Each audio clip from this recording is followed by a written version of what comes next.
পশ্চিমবঙ্গে ২০২৬ সালের নির্বাচনকে ঘিরে এক অদ্ভুত ধাঁধা তৈরি হয়েছে। একদিকে মানুষের মনে গত ১৫ বছরে জমে থাকা তীব্র ক্ষোভ, আর অন্যদিকে প্রায় সমস্ত সমীক্ষা আর মাঠের রিপোর্ট বলছে একই কথা। চলুন তো এই রহস্যের একদম ভেতরে ঢুকে দেখা যাক এর পরতে পরতে কি লুকিয়ে আছে। বেশ, তাহলে শুরু করা যাক। দেখুন, এটাই হলো সেই আসল প্রশ্ন যা এবারের পুরো নির্বাচনটাকে নিয়ন্ত্রণ করছে। মানে, রাজ্যের প্রায় ৭০% গ্রামীণ মানুষ যদি সত্যি এতটা রেগে থাকে, তাহলে তারা পরিবর্তনের জন্য ভোট দিচ্ছে না কেন? এই যে একটা আপাত বিরোধাভাস বা প্যারাডক্স, এর উত্তরটাই আমরা আজ খুঁজব। আমাদের হাতে যা যা তথ্যসূত্র রয়েছে সেগুলো কিন্তু একদম পরিষ্কার ইঙ্গিত দিচ্ছে। চাকরির অভাব থেকে শুরু করে একেবারে নিচু তলার দুর্নীতি পর্যন্ত মানুষের হতাশাটা স্পষ্ট। গ্রামেগঞ্জে কান পাতলেই শোনা যাচ্ছে তীব্র ক্ষোভের সুর, যা একেবারে পঞ্চায়েত স্তর থেকে উঠে আসছে। অথচ দেখুন, এত রাগ, এত ক্ষোভ, তারপরেও কিন্তু জনমত সমীক্ষাগুলো বলছে যে শাসক দল মানে তৃণমূল কংগ্রেস বেশ বড়সড় ব্যবধানেই জিতে ফিরছে। আর এই সংখ্যাগুলোই তো পুরো ব্যাপারটাকে আরও জটিল, আরও ইন্টারেস্টিং করে তুলেছে। প্রশ্নটা হলো, এই যে এত ক্ষোভ, এটা ভোটে কেন বদলাচ্ছে না? আচ্ছা, এই ধাঁধার সমাধান করতে গেলে আমাদের সবার আগে বুঝতে হবে যে এই বিপুল ক্ষোভের উৎসটা ঠিক কোথায়। মাঠের রিপোর্ট আর ডেটা অ্যানালিসিস করে আমরা ৫টা প্রধান কারণ বা বলতে পারেন ইঞ্জিন খুঁজে পেয়েছি, যা এই সরকার বিরোধী হাওয়াকে আরও জোরদার করে তুলেছে। এখন এই স্লাইডের সংখ্যাগুলো একটু ভালো করে লক্ষ্য করুন। দেখুন, বেকারত্ব এখানে আর ৫টা সমস্যার মতো একটা সমস্যা নয়। এটা 37%-এরও বেশি ভোটারের প্রধান এবং একমাত্র উদ্বেগ। অন্য কোনো ইস্যু এর ধারে কাছেও আসছে না। এটা শুধু একটা পরিসংখ্যান নয়, এটা আসলে বাংলার যুব সমাজের গ্রোয়িং ফ্রাস্ট্রেশনকে তুলে ধরছে। আর বেকারত্বের সমস্যাটা যে কতটা গভীর তা এই সংখ্যাটা দেখলেই পরিষ্কার হয়ে যায়। ২২ লক্ষ!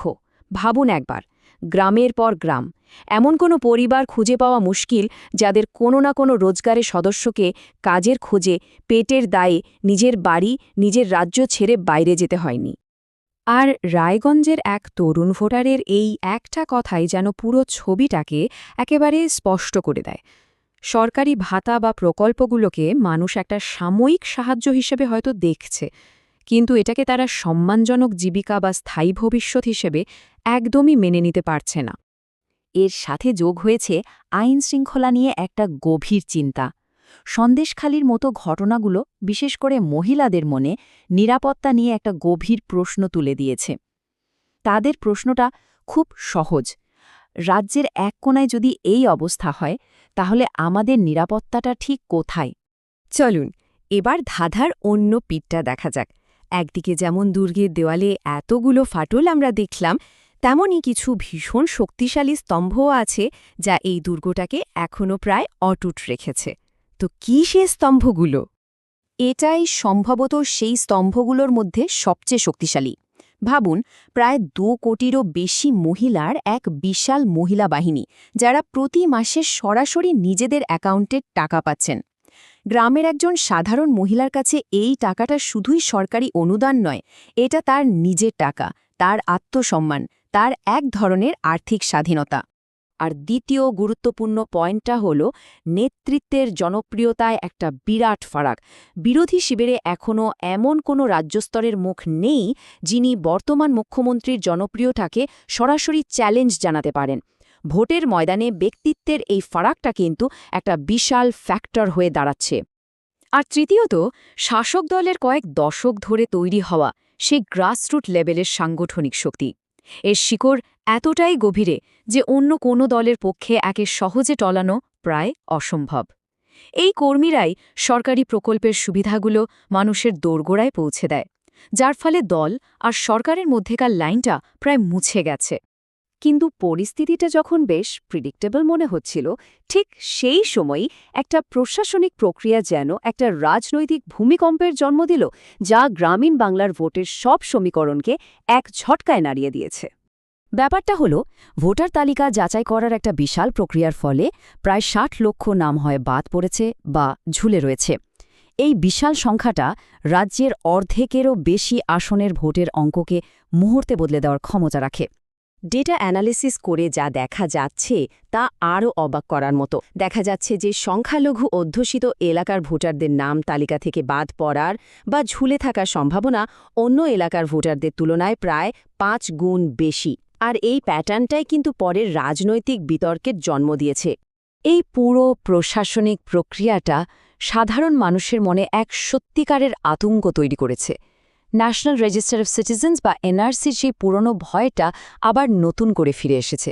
ভয়টা এখন আর শুধু ভোট দিতে না পারার নয়, ভয়টা একেবারে নাগরিকত্ব হারানোর। আর এর ফলে কি হলো বলুন তো? বহু ভোটারের কাছে তাদের পেটের জ্বালা, মানে চাকুরির অভাব বা দুর্নীতির ক্ষোভের চেয়েও এই একটাই ইস্যু অনেক অনেক বড় হয়ে দাঁড়ালো। মানে যখন অস্তিত্বেরই সংকট, যখন নাগরিকত্ব নিয়েই প্রশ্ন উঠে যায়, তখন বাকি সব সমস্যা যেন ফিকে হয়ে যায়। আর এই ভয় থেকেই নিজেদের মৌলিক অধিকার বাঁচানোর তাগিদে তারা কিন্তু সুরক্ষার জন্য আবার সেই শাসক দলের দিকেই ঝুঁকতে শুরু করল। এই সব কিছু মিলিয়ে আমরা ধাঁধার একেবারে শেষ এবং সবচেয়ে গুরুত্বপূর্ণ অংশে এসে পৌঁছেছি, সেই মানুষগুলো যাদের সিদ্ধান্তের উপরেই নির্বাচনের ফাইনাল রেজাল্ট নির্ভর করছে। শেষ পর্যন্ত অনেক ভোটারের কাছে পছন্দটা খুব সহজ, আবার খুব কঠিন। একদিকে জনকল্যাণ প্রকল্পের নগদ টাকার গ্যারান্টি আর নাগরিকত্বের সুরক্ষা, আর অন্যদিকে চাকরি আর শিল্পের স্বপ্ন দেখানো এক ভবিষ্যতের প্রতিশ্রুতি। বর্তমানে নিরাপত্তা বনাম ভবিষ্যতের আশা। আর এই সিদ্ধান্তহীন ভোটারের সংখ্যাটা প্রায় 18.5%। এই ভোটাররা সংখ্যায় এতটাই বেশি যে তারা শেষ মুহূর্তে কয়েক ডজন আসনের ফলাফল একাই ঘুরিয়ে দিতে পারে। এরাই এবারের নির্বাচনের আসল কিং মেকার। এই তারিখগুলোতেই সেই সিদ্ধান্তহীন ভোটাররা তাদের ফাইনাল ডিসিশন জানাবেন। আর তাদের সেই সিদ্ধান্তই আগামী 5 বছরের জন্য শুধু রাজ্যের সরকার নয়, বাংলার ভবিষ্যৎ কোন পথে চলবে সেটাও ঠিক করে দেবে। উত্তরটা তো আমরা 4 মে পেয়েই যাব, কিন্তু তার আগে পর্যন্ত বাংলার গ্রামগুলো যেন এক অদ্ভুত নিস্তব্ধতায় ঢেকে আছে, যে নিস্তব্ধতা আসলে এক আসন্ন ঝড়ের পূর্বাভাস। ক্ষোভ আর ভয়ের এই জটিল টানাপোড়েনই এবারে নির্বাচনের আসল গল্প, যার ক্লাইম্যাক্সটা এখনও লেখা বাকি।